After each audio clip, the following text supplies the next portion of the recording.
Eran hombres mezquinos, con una cobardía tremenda. Porque en ese momento, si sospechaban o tenían alguna posibilidad en su mente de poder creer que Jesús iba a resucitar, era tiempo para arrepentirse. Pero no se arrepintieron.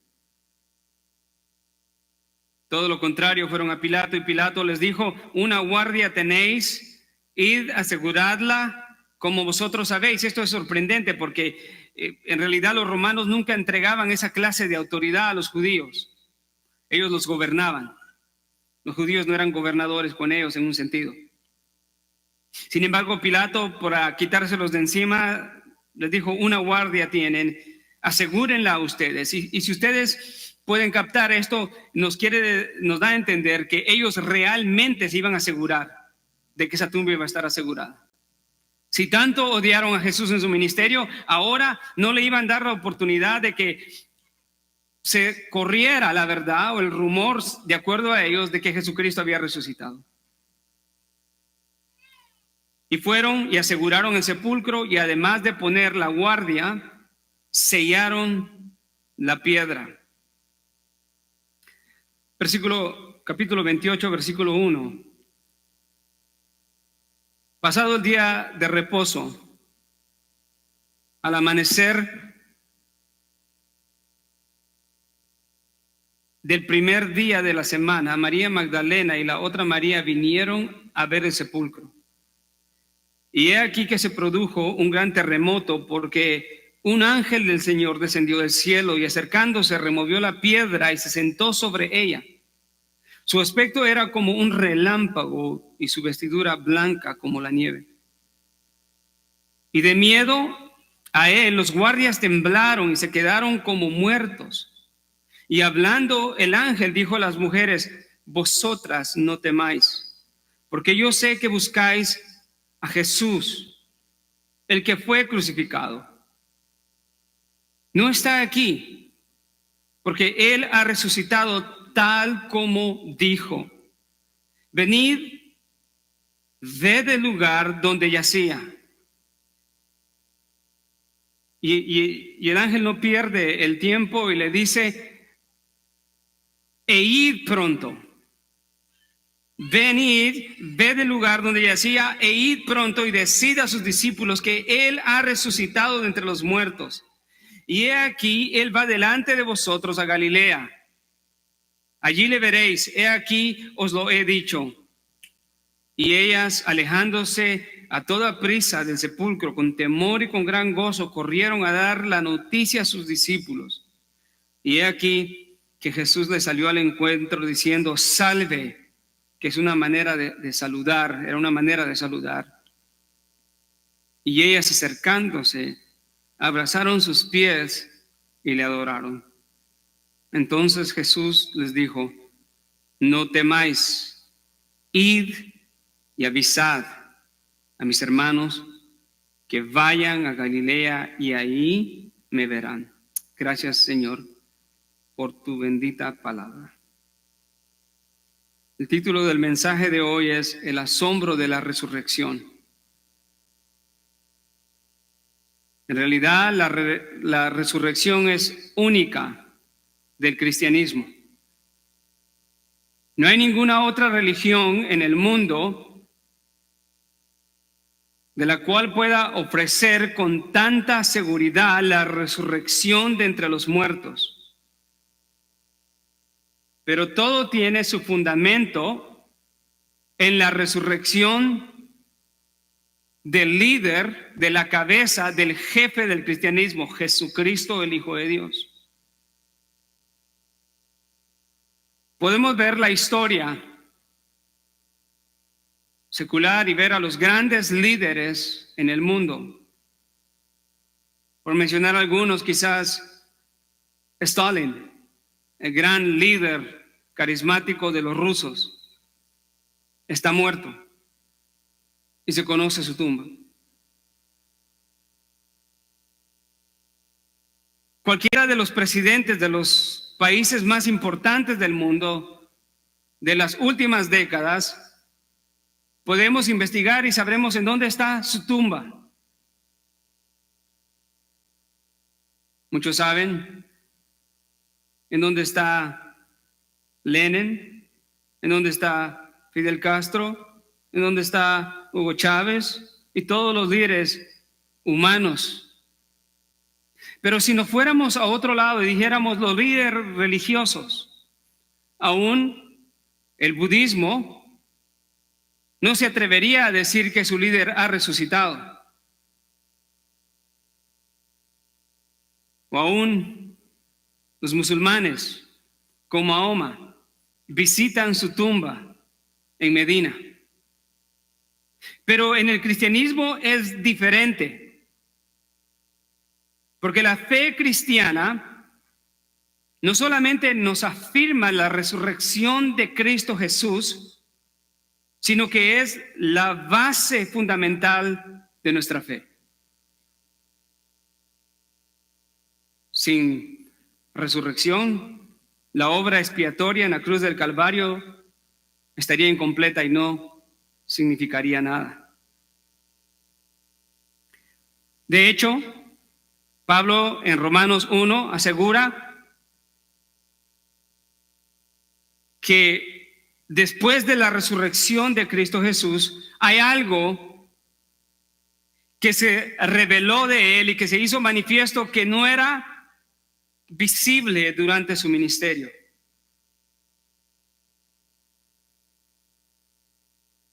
La resurrección de Jesucristo, el Hijo de Dios, no solamente afirmaba y daba seguridad a sus seguidores de que todo lo que Él les había dicho era real, era verdadero, pero que Él era Dios sobre todas las cosas. Jesucristo dijo: nadie me quita la vida, yo la pongo de mí mismo y tengo la autoridad para ponerla y tomarla otra vez. Y si eso es verdad, podemos ver con tanta evidencia a través de la historia de la iglesia cristiana, empezando con la iglesia apostólica, que la doctrina o la creencia de Cristo Jesús hecho carne, quien murió en la cruz del Calvario, pero que al tercer día resucitó, era el fundamento, por decirlo así, era el motor propulsor de la fe de los creyentes de la primera iglesia, que los llevó a entregar su vida por el evangelio.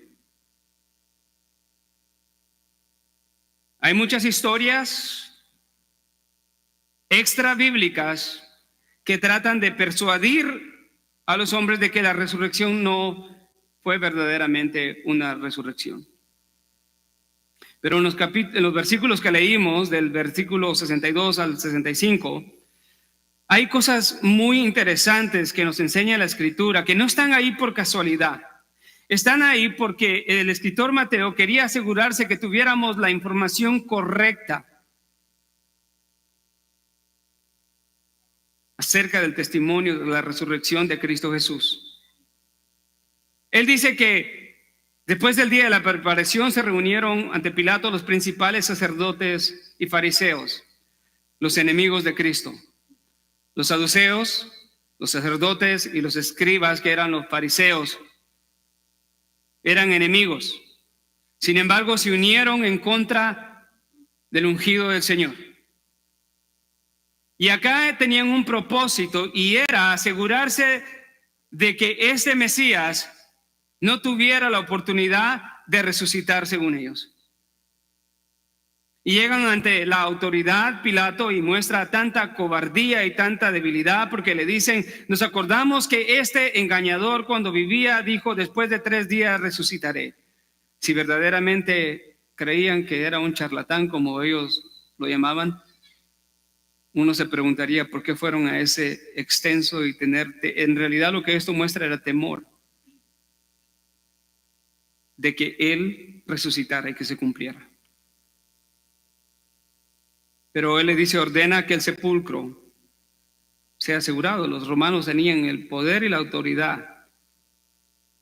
Y vieron, Pilato les otorga una guardia y la guardia llega al lugar, aseguran la tumba. El hecho de que un soldado romano recibiera una orden y no la cumpliera era una sentencia de muerte. Si algo iba a suceder, no iba a suceder un engaño acá. Estos hombres no estarían dispuestos a entregar su vida y permitir que algunos hombres comunes, si es que se hubieran atrevido los discípulos, que no se atrevieron porque habían huido, hubieran querido ir a robar el cuerpo. Esto es una evidencia no solamente de que las autoridades romanas habían asegurado por presión de los judíos de que esa tumba estuviera segura, pero detrás de ellos estaban los judíos acérrimos enemigos de Jesús. Y pusieron la guardia y sellaron la piedra. Se calcula que esta piedra tenía más de 1 tonelada de peso. Era imposible moverla. Las mujeres no podrían haberla movido. Los hombres no hubieran podido moverla. Hubieran necesitado varios de hombres y los romanos, soldados que estaban ahí, no querían abrirla. No la iban a abrir. Es ahí donde levanta Mateo. Pero ¿qué nos dice esto? Nos pone a pensar en la realidad de la resurrección y volviendo atrás de lo fundamental que esto fue para la fe de la primera iglesia, como lo debe de ser para nosotros hoy en día. El mundo no cree en la resurrección de entre los muertos. Para el mundo es: el hombre nace, crece, se reproduce y muere.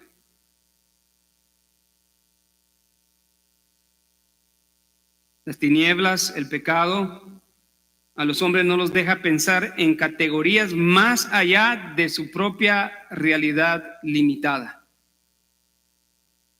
La Biblia nos da de parte de Dios categorías espirituales y mayores, las cuales el hombre nunca concebiría. El nacimiento virginal.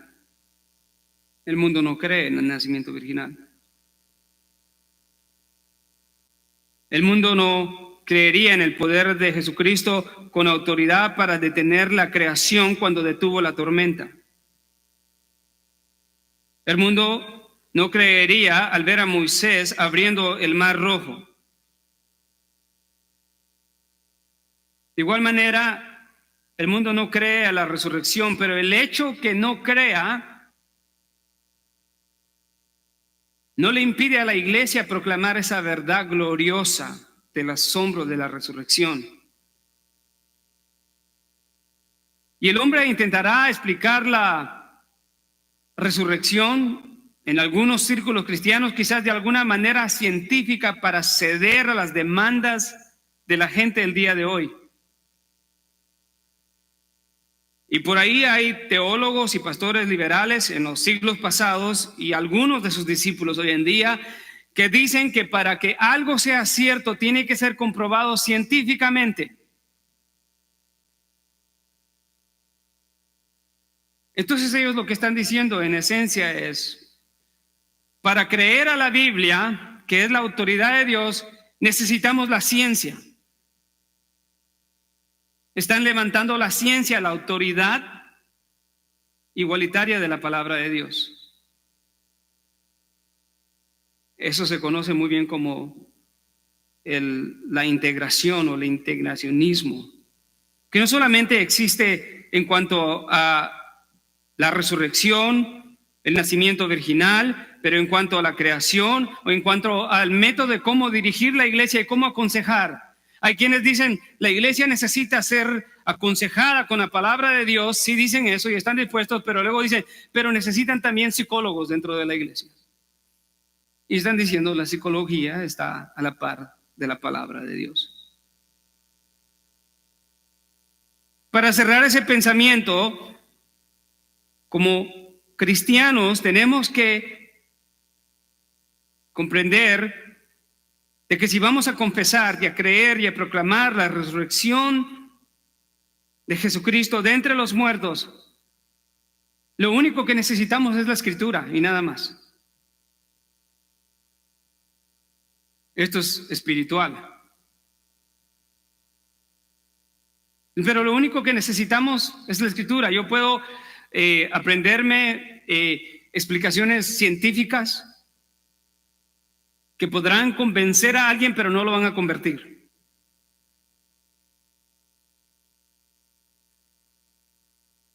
Dicho de otra manera, la verdad bíblica de Dios es solamente comprobada por Dios.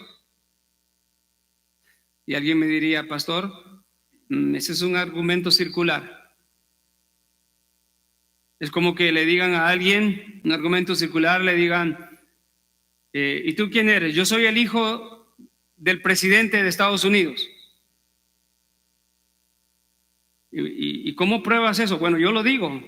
No, yo necesito pruebas fuera de ti. Si tú dices que tú eres el hijo de Dios, eso es una prueba interna, circular. Y bueno, ¿qué respondemos como creyentes? Claro que en toda otra categoría no es aceptable, pero en cuanto a Dios, sí podemos aceptar ese argumento circular porque Él es la máxima autoridad y no hay una autoridad que lo certifique a Él. Y así que si creemos acerca de la resurrección, es exactamente porque Dios lo confirma en su palabra, porque Él es la máxima autoridad. Su palabra es su revelación perfecta, inerrante, que no comete errores. En la mayoría de los casos, cuando yo no entiendo algo en la Escritura, el problema no está en la Escritura, sino está en mí. Y las categorías que me da para pensar van más allá de mi limitación, de mi finitud, siendo que estoy relacionándome con un Dios infinito. La iglesia primitiva entendía esto muy bien y no tuvo temor al predicar a Jesucristo como Dios, muerto y resucitado. Hechos 2:22 al 36, donde se ve el sermón de Pedro en Pentecostés. Él les dice: a este Jesús, prendido por manos inicuas, crucificasteis y matasteis. Dios le levantó. Este es Jesús quien resucitó. Hechos 3:13-15 dice: cuando estaba Pedro en el pórtico de Salomón, acusa a los judíos y le dice: ustedes mataron al dador de la vida, a quien Dios ha resucitado de entre los muertos, de los cuales nosotros somos testigos. Esa es una palabra clave. Hay más de 13 a 15 citas bíblicas que podemos hacer referencia el día de hoy, en donde vemos el progreso de la iglesia apostólica enfrentándose a la potencia mundial de los romanos con su religión pagana. Era una hazaña imposible. Y sin embargo, 12 hombres comunes, pescadores, humildes, en menos de 70 años pusieron al imperio greco-romano de cabeza. ¿Por qué? ¿Porque eran hombres inteligentes? ¿Porque eran 12 superhombres? No. En primer lugar, eran hombres empoderados por el Espíritu Santo. Y eran hombres que tenían una convicción en su mensaje transformador, y era: Jesucristo es Dios, Él ha muerto en la cruz del Calvario para expiar por los pecados, pero ha resucitado. y está sentado a la diestra de Dios Padre. Eso era. Nadie estaría dispuesto a morir por una mentira así. De hecho, ser creyente en el primer siglo y en el segundo siglo era sinónimo de estar muerto, porque la iglesia era perseguida. No tenían la comodidad que nosotros tenemos. Ellos no tenían vergüenza de proclamar a Cristo resucitado. Ellos no tenían temor, no les importaba si la gente lo entendía científicamente o no. Lo que ellos querían proclamar era la verdad de la cual ellos habían que testificado. Vaya conmigo, vamos a ver un texto en Primera de Juan que testifica de esto.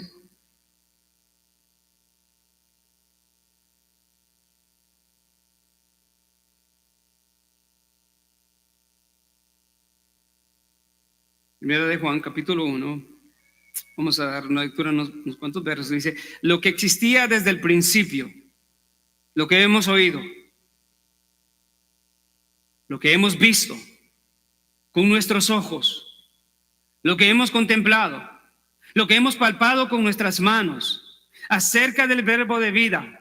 Pues la vida fue manifestada y nosotros la hemos visto y damos testimonio y os anunciamos la vida eterna, la cual estaba con el Padre y se nos manifestó.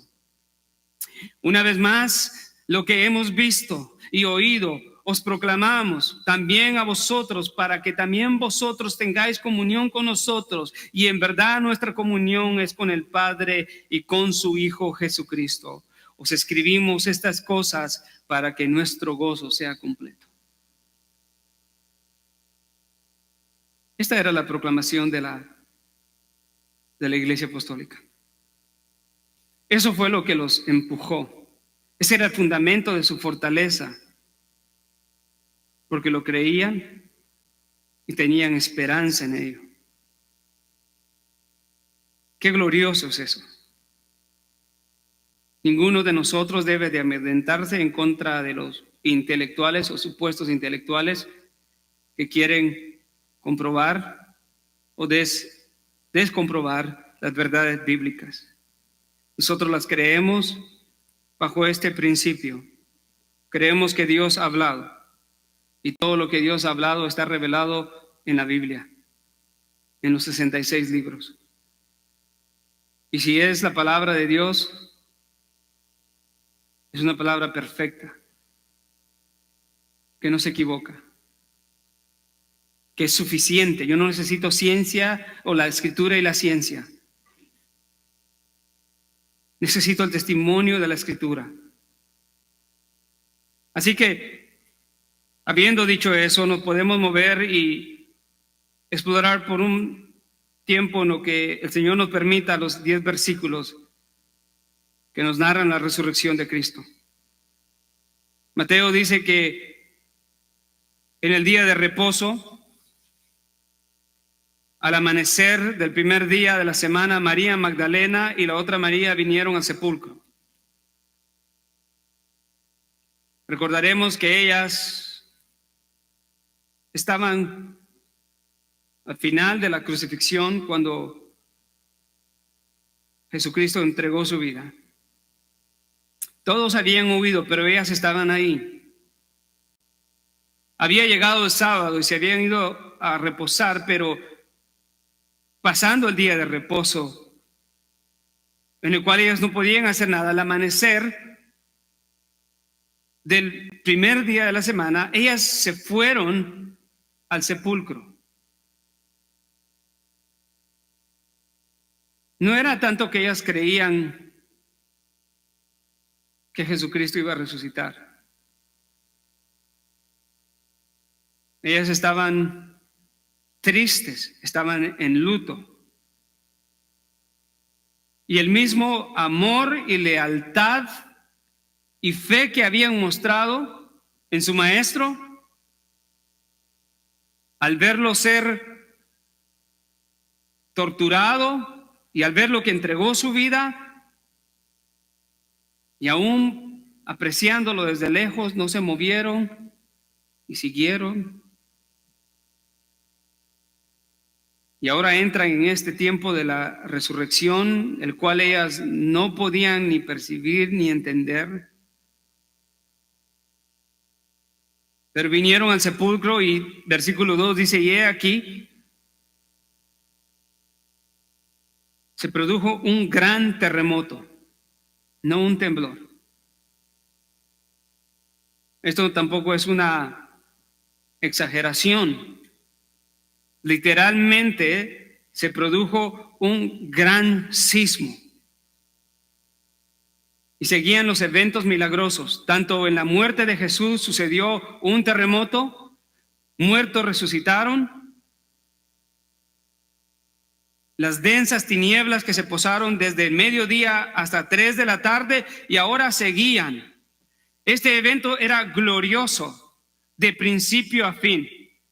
La muerte y la resurrección de Cristo era gloriosa, divinamente orquestada. Y Dios estaba hablando. Nunca antes había sucedido estas cosas en la crucifixión de otro hombre, pero sucedieron en la crucifixión y en la resurrección del Hijo de Dios.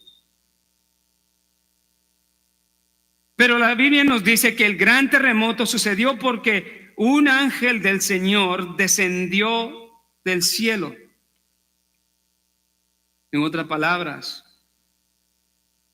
la tierra tembló, sea Jerusalén, sea el lugar donde estaba enterrado Cristo, sea todo Israel, no se sabe, pero el hecho es de que la Escritura testifica que el lugar tembló de una manera terrible porque descendió un ángel del cielo.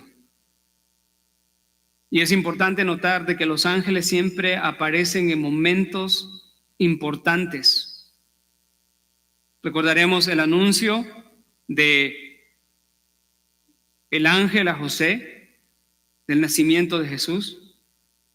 Recordaremos los ángeles que ministraban a Jesús en la tentación. Y ahora aquí en la resurrección, otra vez ángeles. Lo que estaba sucediendo no era normativo, era literalmente un milagro.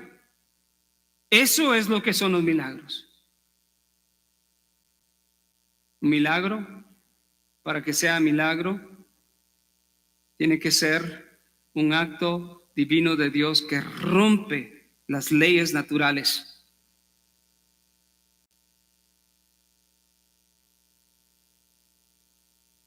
Aquí se nos dice que el ángel removió la piedra y se sentó sobre ella.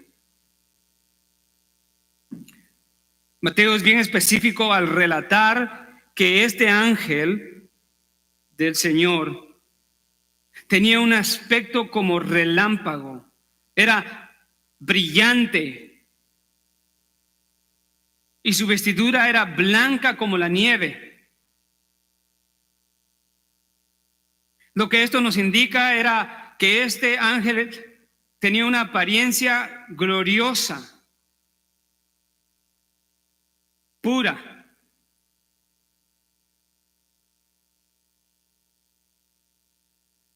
Y siendo no normal ni normativo esto, lo que nos debe de llamar la atención en el versículo 4 es que los guardias romanos, en medio de ese terremoto y de la presencia del ángel, que lucía como un relámpago, la Escritura nos dice que temblaron. Temblaron y quedaron como muertos.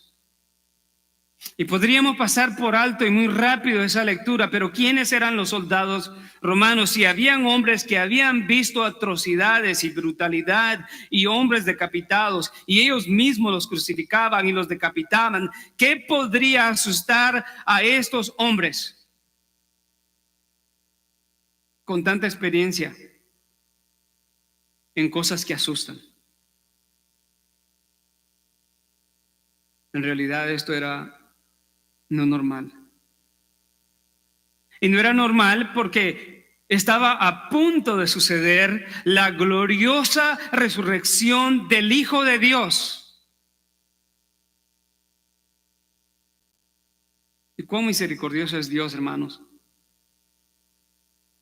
que en medio de la ignorancia y de la limitación de los seres humanos, Dios tiene que actuar de una manera potentosa en ocasiones, muchas veces en su gracia, para poder manifestarse y que el hombre tal vez pueda creer. Jesucristo le dijo a los judíos en el Evangelio de Juan: si no me creen a mí, por lo menos crean a las obras que yo hago. Qué misericordioso era eso. Pero la resurrección de Cristo, amados hermanos, es un regalo para la iglesia cristiana. Es un regalo para la iglesia cristiana. Y sabe que lo mejor de todo es que usted y yo, que estamos en la fe, estamos capacitados para creerlo y para recibirlo y apreciarlo como debe de ser. A nosotros no es temor, a nosotros no nos mata. A nosotros nos humilla y nos lleva a nuestras rodillas y nos preguntamos: Señor, gracias por tanta misericordia. Él resucitó.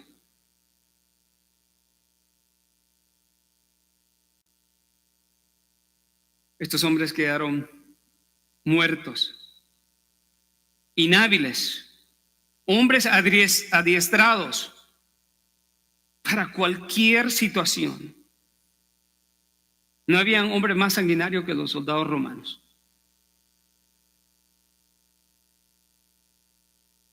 El versículo 5 nos dice que el ángel, en cierta manera, ignoró a los soldados porque no podían hacer nada, ¿verdad? Nunca hubieran podido hacer nada. Paréntesis. Si un ángel causó ese terror, nos ponemos a pensar en la cruz de Cristo. Cuando lo apresan y Pedro sale y en su violencia humana le quita la oreja a un siervo del sacerdote y le dice, parafraseando: no hagas eso. Si yo quisiera, oraría al Padre para que me envíe legiones de ángeles.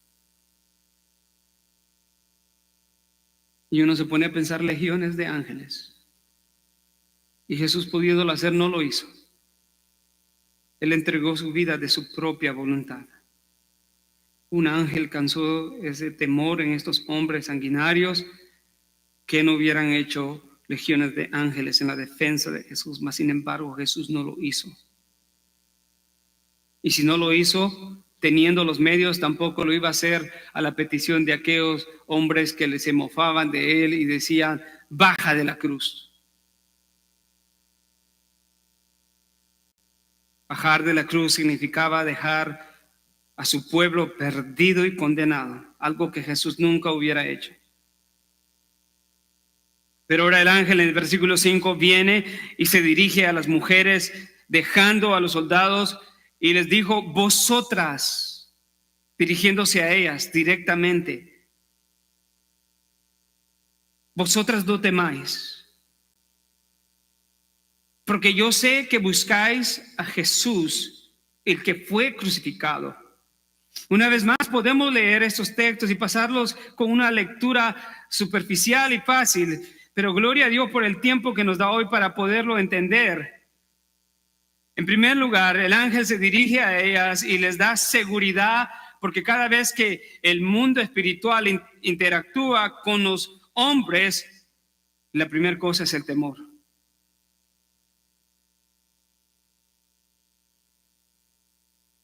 El ángel les dice: yo sé que ustedes buscan a Jesús. Ahora no debemos de caer en el error de pensar de que este ángel era omnisciente. Los ángeles son ministros de Dios para el servicio de los creyentes. No que las personas tengan ángeles de la guardia, pero en el plan de Dios, Él usa sus ángeles para ministrar a los creyentes, y en este caso lo vemos muy claro. Lo que el ángel sabía era de parte de la comunicación divina. No puede ser otra cosa. El ángel no era omnisciente. Solo Dios es omnisciente. Pero el hecho es que le dice, yo sé. Y esa palabra sé está escrita en el original de tal manera que le dice, yo he sabido desde antes.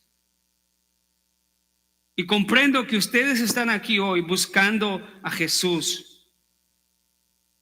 el que fue crucificado.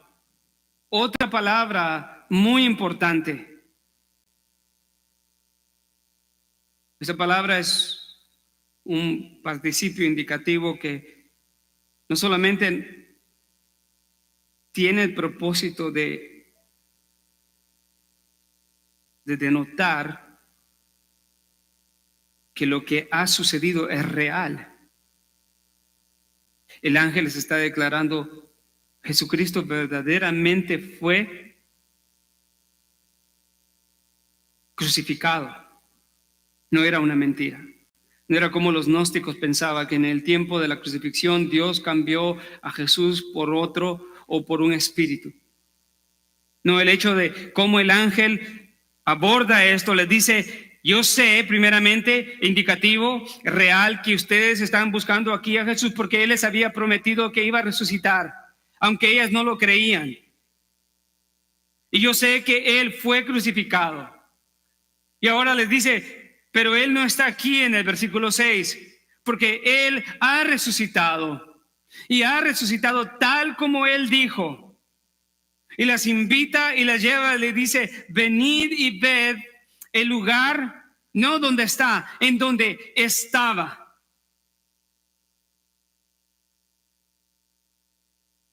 Esa frase es una frase de evidencia para todo cristiano y para todo aquel que es incrédulo.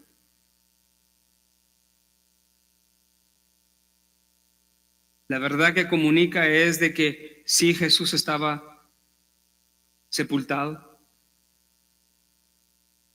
pero eso quedó en el pasado. Vengan, vean el lugar en donde Él yacía. ¿Por qué llegó el ángel a la piedra, a la tumba? ¿Porque necesitaba mover la roca para que Cristo saliera? No. Jesucristo en su resurrección fue glorificado y ahora Él no necesitaba mover la roca para salir. Él la podía atravesar, lo cual hizo. El ángel llegó para ministrar a las mujeres y mover la roca que ellos no podían, para que en su misericordia pudieran ver adentro y verificar con sus ojos, porque el hombre siempre es así. Hasta no ver, no creer. Tomás, a menos que vea las heridas en sus manos, no creeré. Y eso nos habla de la gracia y de la misericordia de Dios, hasta donde se extiende. Porque el hombre es duro de corazón.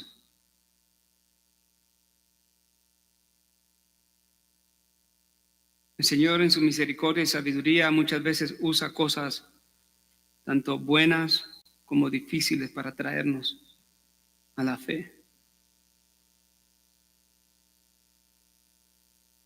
El ángel le dice, no está aquí porque ha resucitado. Qué palabra más preciosa.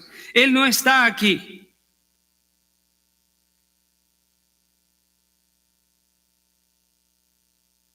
No solamente removió la roca para que vieran, pero les estaba dando ánimo espiritual a las mujeres.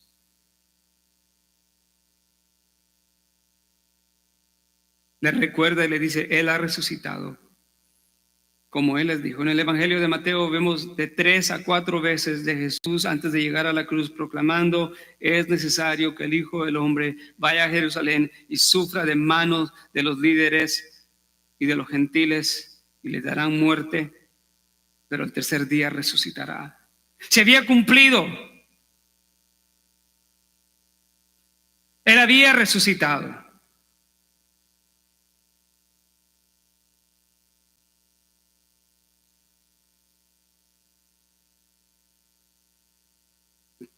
Qué tremendo. El versículo 7, el ángel quiere decir mensajero, le da el mensaje a las mujeres. No solamente les ha removido la roca, les ha dado ánimo diciéndole, Él ya no está aquí, Él ha resucitado como prometió, y ahora les da un mandato. Y no pierde el tiempo, le dice, vengan, vean el lugar en donde Él estaba, en donde ya no está, Él ha resucitado. Y ahora vayan pronto y díganle a sus discípulos que Él ha resucitado de entre los muertos.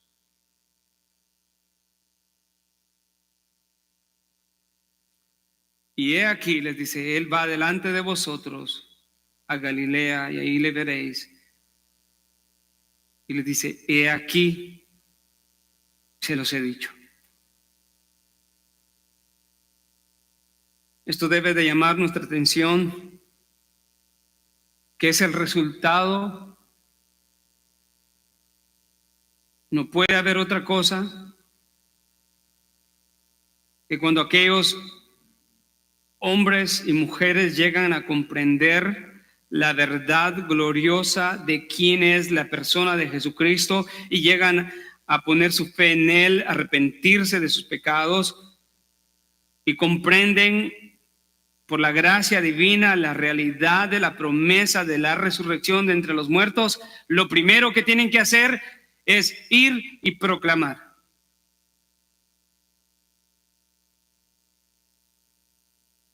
Y aquí había una problemática porque el primer lugar donde tenían que ir era los discípulos, debilitados, amedrentados. Y muchas veces eso es realidad en la vida cristiana. Antes de ministrar al mundo, primero tenemos que ministrarnos los unos a los otros. Algunos quieren ministrar el mundo mientras ofenden a sus hermanos. Algunos quieren ministrar al mundo mientras no ministran en la iglesia.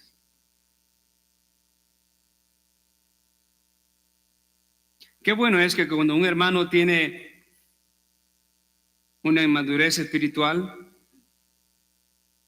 o tiene dificultades en su fe, los hermanos se preocupen por ellos para edificarlos. Pero aquí hay otra lección también, que muchas veces pensamos que aquellos que se han preparado mejor serán los más fuertes en la fe. Y en este caso eran estas mujeres. Y es como una enseñanza de Dios y contradecir las normas y los estándares del ser humano. ¿A quién escogió primeramente para ir a proclamar la verdad de la resurrección? A mujeres. No por el hecho de ser mujeres, sino por el hecho de que eran vulnerables, eran marginadas. Si usted se da cuenta, en el Evangelio de Mateo siempre resaltaron los discípulos y los fariseos y los escribas. Muy pocas veces interactuaron mujeres con Jesús. Pero en el relato de la crucifixión se nos dice que había un grupo de mujeres que habían seguido a Jesús desde Galilea para ministrarle. Y sin embargo estaban en el anonimato. Eran ignoradas, quizás nadie les daba una palabra, quizás nadie las tomaba en cuenta, pero ellas estaban ahí firmes. Y esto es una exhortación al modelo de los hombres que piensan que los discípulos estuvieron 3 años con Jesús, han aprendido tanto, lo han visto actuar, Él les ha asegurado, mientras que las mujeres lavaban los pies, le daban de comer a Jesús, lo atendían, cosas no espirituales. Y sin embargo nos damos cuenta que en realidad eran creyentes iguales que los hombres. Y de hecho en esta ocasión, valientes y perseverantes. Cuando Juan el Bautista fue muerto, hubo un grupo de hombres que estuvo dispuesto a ir a reclamar el cuerpo. Qué terrible que con Jesús no fueron sus discípulos, sino fueron otros y mujeres que estaban afuera, a la distancia.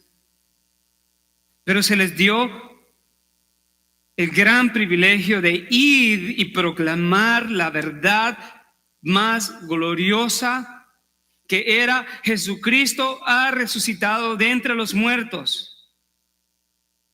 Y les da parte del mensaje. En la segunda parte es que él iba rumbo a Galilea y que les dijera que allá los encontraría. ¿Por qué Galilea y no Jerusalén? Jerusalén, Jesucristo dijo en el Evangelio de Lucas capítulo 19: oh Jerusalén, Jerusalén, que matas a los profetas. ¿Cuántas veces te quise juntar como una gallina a sus pollitos y no quisiste? La ciudad rica, opulente, la ciudad prominente religiosamente, financieramente, arquitectualmente, no quiso nada con el rey. Y Jesucristo regresa a sus orígenes humildes, a Galilea, de donde salieron los discípulos y las mujeres. Sé que les he dicho esto antes, pero creo que vale la pena decirlo. Esto es una confirmación más de que muchas veces la pobreza, la humildad, el dolor, la enfermedad, las circunstancias difíciles de la vida ablandan el corazón de los hombres para acercarse a Dios. No es una regla, pero muchas veces es verdad así. No es una regla. Hay ricos que adoran a Dios, pero lo primero es verdad. El versículo 8 dice que las mujeres, alejándose a toda prisa del sepulcro, habiendo verificado que Jesús ya no estaba en la tumba, con gran temor y gran gozo, corrieron a dar las noticias a los discípulos. No fueron al mundo, no fueron primero a Jerusalén, fueron a los discípulos. Aquellos que estaban amedrentados, que estaban tristes, aquellos que dijeron: yo pensé que este era el Mesías, yo pensaba que este era el que nos iba a liberar. Habían decaído en su fe, estaban lastimados, estaban golpeados, estaban defraudados quizás de alguna manera. Y lo que necesitaban ahora era escuchar la palabra que Jesucristo les había dicho se había cumplido, y ahora Él había resucitado y no estaba más en la tumba. Y sabemos por el relato de otros evangelios que Pedro y Juan salieron corriendo a la tumba para verificar. Lo que sigue después es la historia, ¿no? La verdad confirmada de la resurrección de Cristo propulsó a 12 hombres o 11 hombres, 12 con Pablo, para proclamar el evangelio al mundo de ese entonces con poder y eficacia.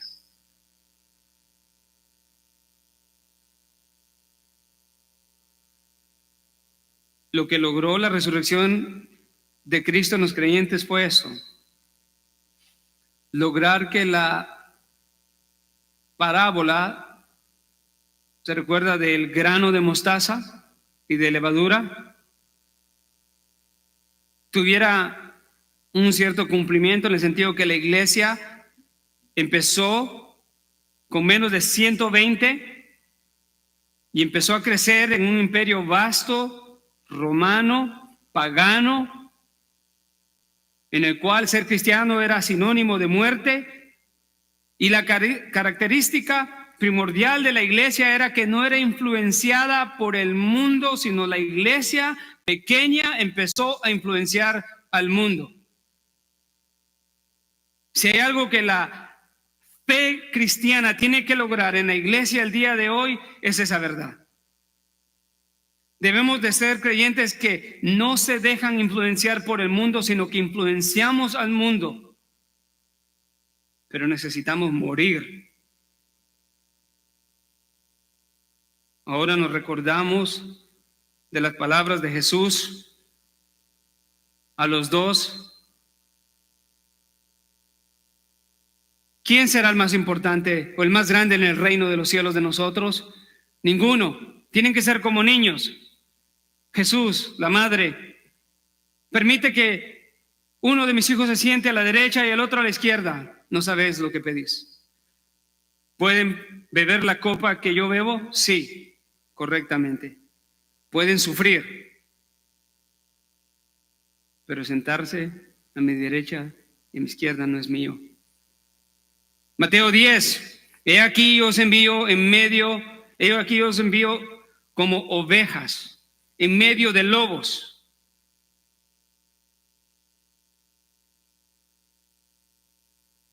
Esto fue realidad para los creyentes, quienes fueron entregados a los tribunales, fueron perseguidos. El gobierno les quitaba sus propiedades, los mataban, los tiraban a los circos romanos para morir. Y morían cantando y glorificando a su Señor. Se cuenta la historia que Nerón usaba a los creyentes como antorchas para alumbrar su casa. Y ellos morían glorificando, creyendo. A Policarpo, siendo ya anciano, le dicen: niega tu fe. Niega a Jesús. Y él respondió: ¿cómo podría yo hacer eso? Siendo ya viejo y anciano, él nunca me ha hecho nada. ¿Qué fue lo que produjo una fe así en el creyente? La convicción de la realidad de la resurrección de entre los muertos. Ellos lo vieron. No era un convencimiento teológico, no era un convencimiento argumentativo, no. Emocional, no. Era en realidad una fe genuina en que habían visto morir al Hijo de Dios en la cruz del Calvario y resucitar. Los discípulos lo vieron. La Biblia nos dice que después de su resurrección apareció a más de 500 personas por 40 días, incluyendo los discípulos. Terminando, ellas van a proclamar el Evangelio. Y mientras van en camino, he aquí, Jesús les salió al encuentro diciendo: salve. Y ellas, acercándose, abrazaron sus pies y le adoraron. Entonces Jesús les dice una vez más: no teman, no temáis. Primer mandamiento: no temáis. Este es un mandato, es un imperativo, es una orden de Dios que les está diciendo: no teman. Y luego les da otro mandamiento seguido, le dice: id. Y luego les da otro mandamiento: y avisad a mis hermanos que vayan a Galilea y allí me verán. Esta es la comisión antes de la gran comisión. Ir y arreglar lo que estaba mal con los hermanos. Afirmarlos en la fe. A decirle: tengan esperanza. ¿Y qué usaron ellas? La palabra.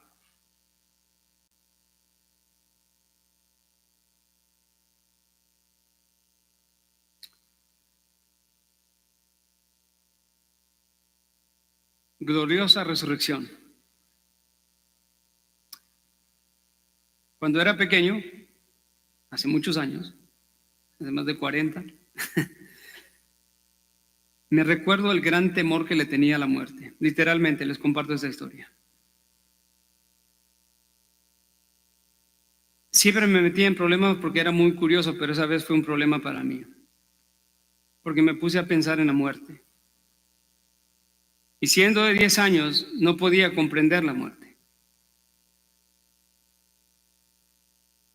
Llegó el momento en que meditaba tanto y no podía caber la idea en mi mente, la idea de ya no existir más. Y me daba terror. Literalmente, no sé cómo, de 10 años pensaba eso. Y salía corriendo de la casa, desenfrenadamente salía pensando que me iba a morir y me iba a morir y que no sabía la incertidumbre de la muerte, no sabía qué había más allá. De realidad yo tenía un temor muy grande. Y mientras iba creciendo, cada vez que miraba un cementerio, si podía lo esquivaba.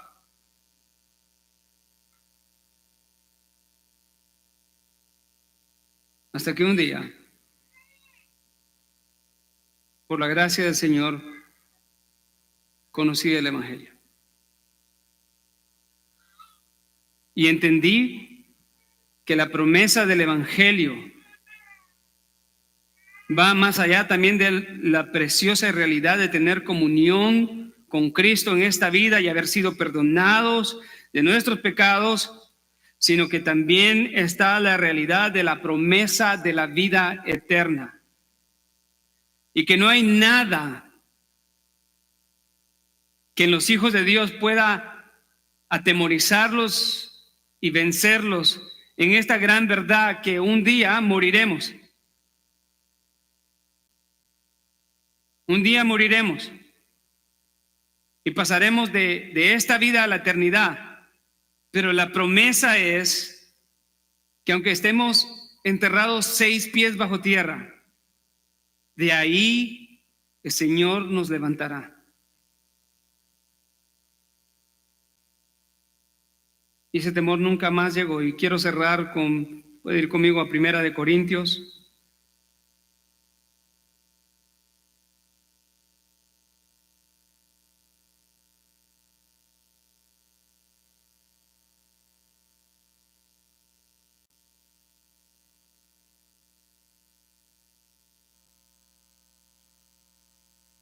Primera de Corintios, capítulo 15.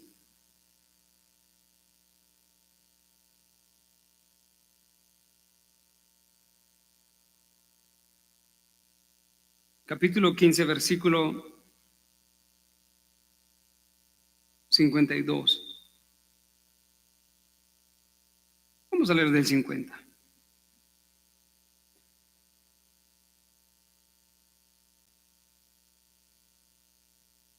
Leemos y dice: y esto digo, hermanos, este es Pablo, que la carne y la sangre no pueden heredar el reino de Dios, ni lo que se corrompe hereda lo incorruptible. Y aquí os digo un misterio: no todos dormiremos, pero todos seremos transformados. Esto es, no todos morirán. En un momento, en un abrir y cerrar de ojos, a la trompeta final, pues la trompeta sonará y los muertos resucitarán incorruptibles. Y nosotros seremos transformados. La razón por la que ese texto se puede cumplir es por la resurrección de Cristo. Versículo 53. Porque es necesario que esto corruptible se vista de incorrupción y esto mortal se vista de inmortalidad. Pero cuando esto corruptible se haya vestido de incorrupción y esto mortal se haya vestido de inmortalidad, entonces se cumplirá la palabra que está escrita: devorada ha sido la muerte en victoria. ¿Dónde está, oh muerte, tu victoria? ¿Dónde, oh sepulcro, tu aguijón? El aguijón de la muerte es el pecado y el poder del pecado es la ley, pero a Dios gracias que nos da la victoria por medio de nuestro Señor Jesucristo. Por tanto, mis amados hermanos, estad firmes, constantes, abundando siempre en la obra del Señor, sabiendo que vuestro trabajo en el Señor no es en vano.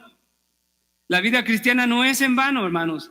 No importa qué es lo que suceda, los sufrimientos, el dolor, aún el desprestigio,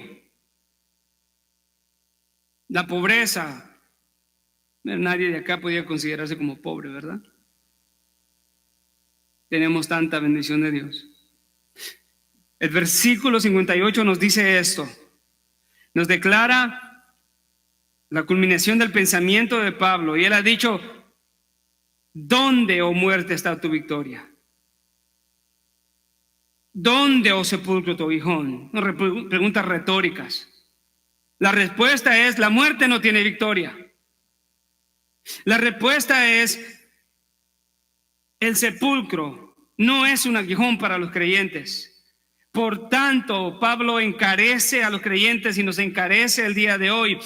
Estén firmes en su vida cristiana. Estén constantes a pesar de todas las luchas.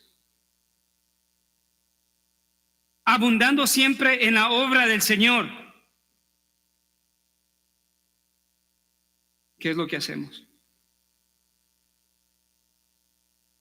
Hacemos lo que las mujeres hicieron, proclamar, ir urgentemente, arreglar las cosas en donde están mal con el evangelio. Si hay algo en lo que debemos de abundar es en eso, especialmente en nuestro contexto.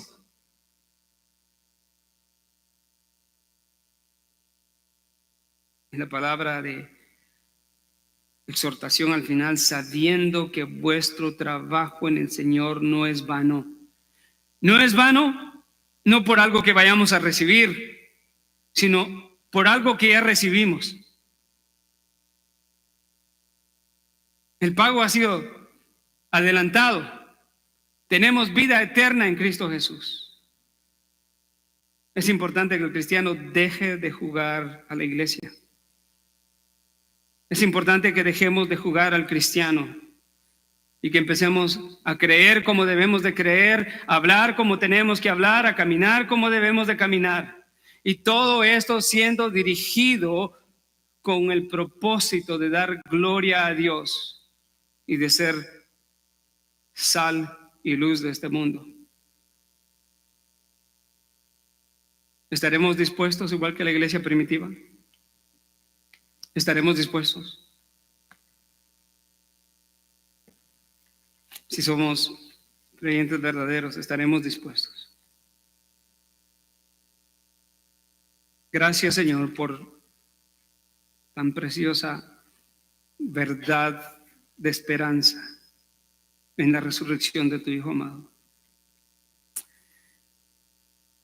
¿Quién es apto para meditar en estas cosas o recibirlas? Nadie. Solamente por tu gracia, Señor. Padre, que tu palabra transforme nuestras vidas profundamente, trayendo cambios evidentes. Si hay un tiempo de oportunidad para proclamar la cruz y la resurrección de tu Hijo amado, es este. Porque cuando el mundo está más oscuro, tu iglesia tiene que brillar más. Ayúdanos a no ser tropiezos, sino antes bien instrumentos, Señor, para la gloria de tu nombre y la proclamación del evangelio. Te lo pido para mi persona, para los líderes de la iglesia y para cada hermano que está aquí presente. Gracias, Padre, por tan gloriosa resurrección que nos da aliento y vida. Amén.